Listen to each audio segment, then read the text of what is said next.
And welcome to the history of the USSR. For the next 20 minutes, give or take, I and my co-host David, who you'll be hearing from in the back half of this podcast, will be providing a broad outline of the origin story, so to speak, of the Union of Soviet Socialist Republics, or, as it is more commonly known, the Soviet Union. We'll be offering a nickel tour of the downfall of the Romanov dynasty, the various and sundry maneuverings of the Bolshevik Party and their relentless leader, Vladimir Ilyich Lenin, born Vladimir Ulyanov, and finally, the Russian Civil War and the consolidation of Soviet power and authority. I can think of no better way to get started than by just jumping in head first, so, well, let's get started.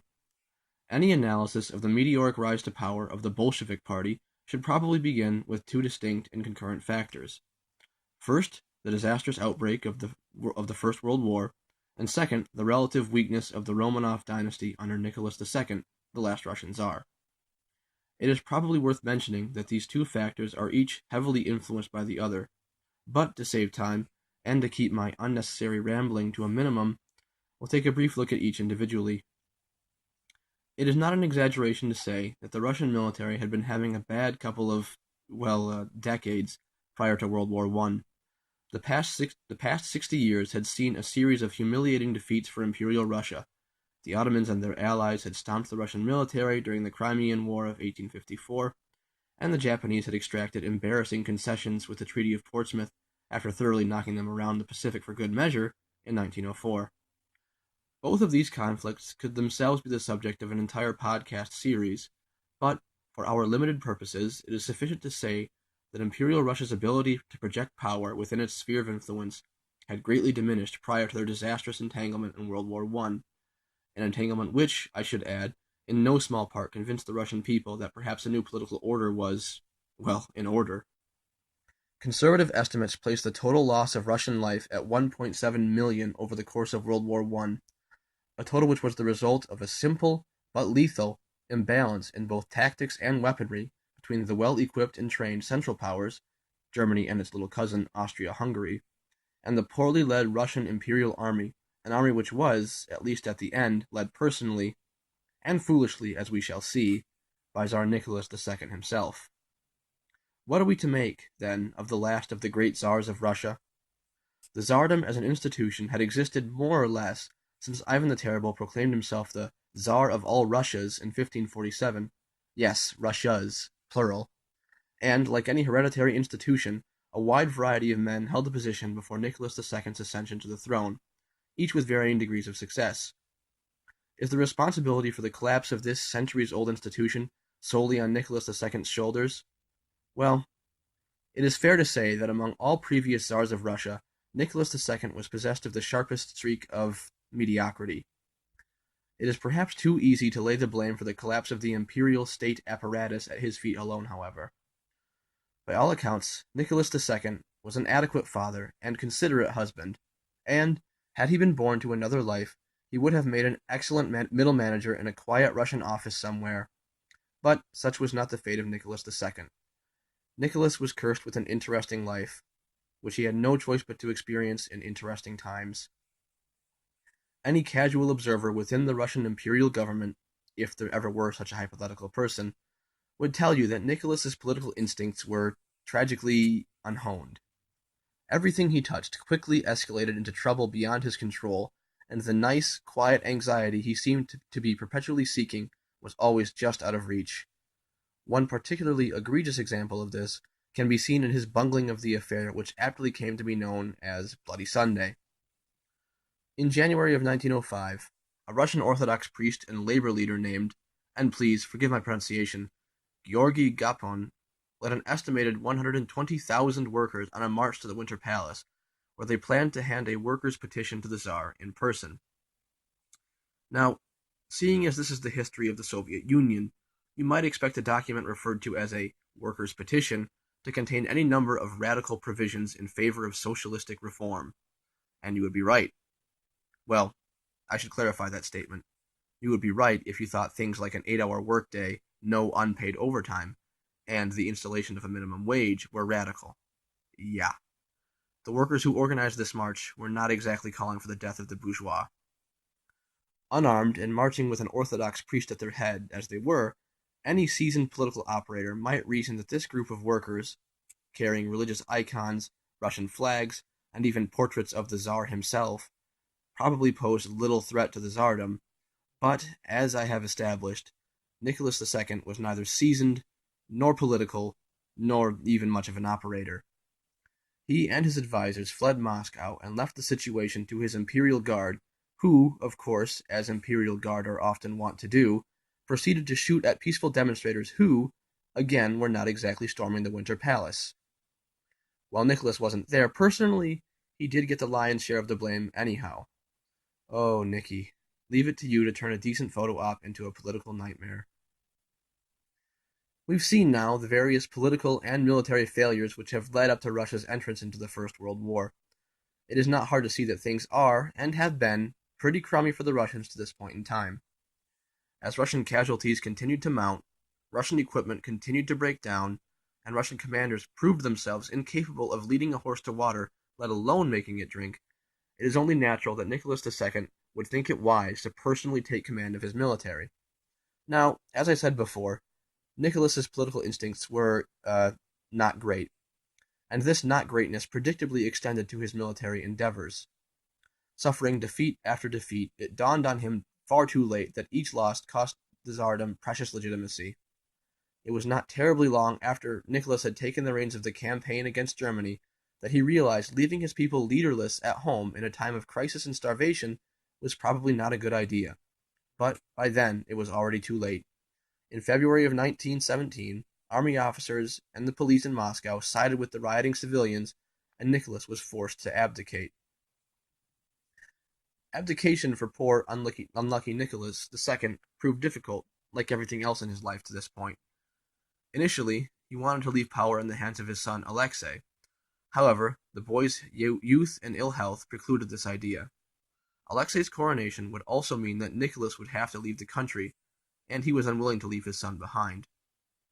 That option removed from the table, then, Nicholas turned to his brother, the Grand Duke Michael, to pawn off the title of Tsar. But Michael, possessing a small margin of common sense, would not touch that office with a 10-foot pole. Good call, Michael. In lieu of becoming Tsar, however, Michael legitimated the new provisional government taking shape in Moscow after what came to be known as the February Revolution of 1917. It is hard to imagine what the ordinary citizens of Moscow must have felt hearing this news. Would they have been elated to hear of the Tsar's abdication, or relieved? Certainly, the collapse of the Tsardom meant that something had to change, and since everything had been crappy for quite a long time, any change probably seemed good. Standing there in the cold darkness of a Russian winter, could any of them have imagined, even at their most pessimistic, the devastation which the next 30 years would bring? Before the Great Patriotic War, before the purges, before Stalin, before Lenin, the average Russian knew only that things were about to change, and change permanently. The average Russian also did not know that the harbinger of that change was bearing down on Moscow in a German train as they spoke, bringing with him an apocalyptic vision of a future where human society would be irrevocably changed forever. Vladimir Ilyich Lenin was returning to Russia as a triumphant revolutionary, and the best indication of his importance to Russia's history can be seen in an old Soviet aphorism. Lenin lived, Lenin lives, Lenin will live forever.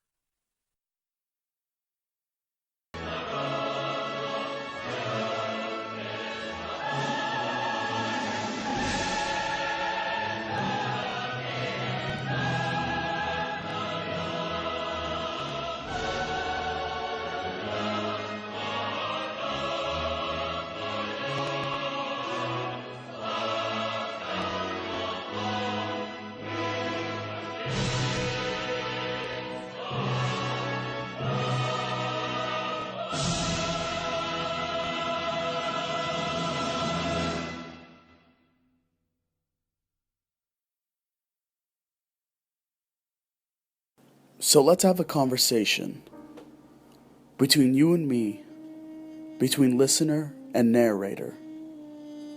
It's a conversation about the past and the future. The past being that of Russia, and the future being that of the world. Now, what can I say about Russia?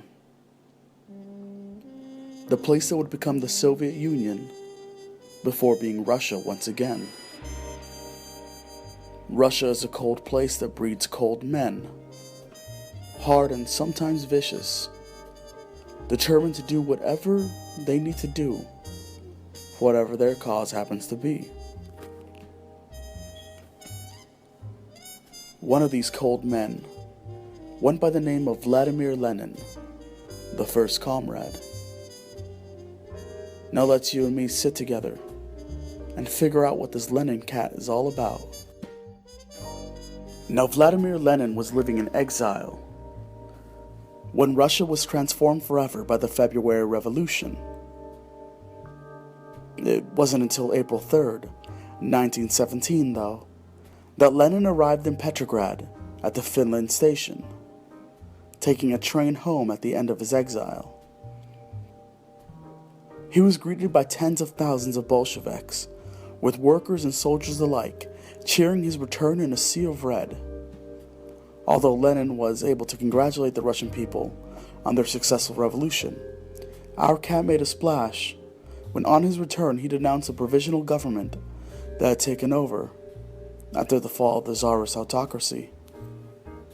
Now the provisional government had every intention of honoring the commitment that Russia had made to its allies in World War I.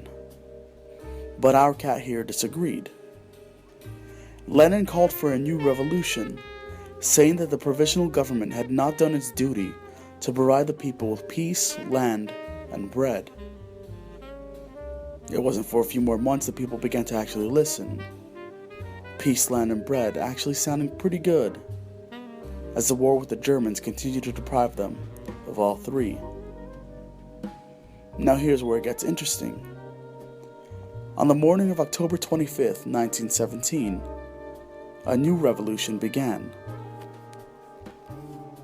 In Petrograd, troops loyal to the Bolsheviks took control of the telegraph, power station, train stations, the post office, and more. By the end of the day, Petrograd was in the hands of the Bolsheviks, all except for the Winter Palace, where the leaders of the provisional government remained.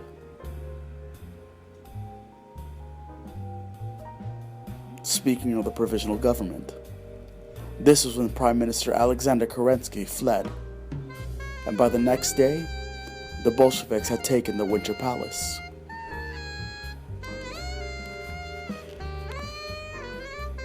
Now it was here where our cat announced that the Bolsheviks would end the war, abolish all private land ownership, and would create a system for workers' control of the factories. As we came to see, though, things were never so easy in the land of always winter. Russia's involvement in World War I was a key tenet of the Bolshevik platform. With the new leader of the Soviet government, Vladimir Lenin, immediately calling for a 3-month armistice. Though reluctant, the Central Powers agreed to meet with the Russian revolutionaries. Now where can I start with this? You asked me to be real here, and I'm going to be real. Our cat and the Bolsheviks were stuck behind the 8 ball on this one. Although the Bolsheviks weren't in an exactly strong spot to begin with, what they offered the Germans was peace without annexations or indemnities, which meant that the fighting would end without loss of land or reparations. Now the Germans aren't cats that you can swing like that with, and they rebuffed their initial proposals, considering how much Russian land they already controlled. So we got a different Russian cat here, named Leon Trotsky, who was representing the Bolshevik side of the fence, and he began dragging his feet, our boy figuring that the Germans would want to free up the Eastern Front, so they could instead focus on the West. Would it be too much to say that the plan didn't go over well with the Jerrys? The Germans walked out on negotiations. The Germans marched. Our cat Lenin wanted more talks. The Germans marched. The Germans gave harsher terms than before, and Lenin wasn't sure whether or not to accept. The Germans marched, and he accepted.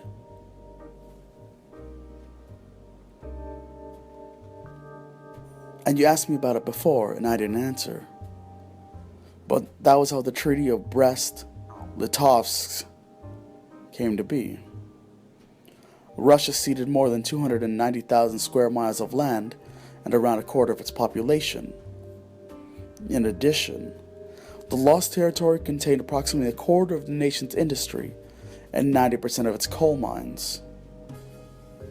Furthermore, all Turkish lands lost in the Russo-Turkish War of 1877 and 1878 were to be returned to the Ottoman Empire.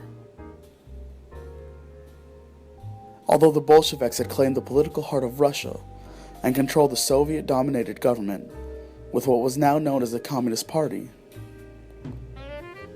there was still a rather strong and significant opposition against them.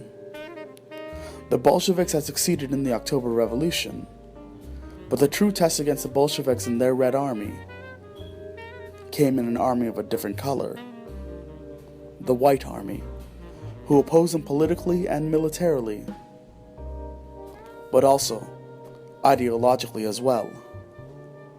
The White Army was comprised of different groups and factions that were anti-communist, and particularly anti-Bolshevik. They were a threat to the Bolsheviks, even though they weren't as unified a force as the Red Army was. One of the factions that was of particular note was a faction that was nationalistic and dedicated to returning to the autocracy of the Imperial Tsarist regime. After a bloody civil war between the White Army and the Red Army that left millions dead, the Red Army emerged victorious in the fighting. What the war showed was that Russia was still deeply divided ideologically, which is something that the Bolsheviks did not want to admit. Lenin, preferring to believe that he and his cats truly reflected the will of the people. Perhaps the largest effect that the White Army had on the Soviet-led communist government of Russia was the fact that it helped to truly strengthen the grip that the Bolsheviks had on the new Russian government, allowing for the Communist Party to consolidate its power and influence in the government.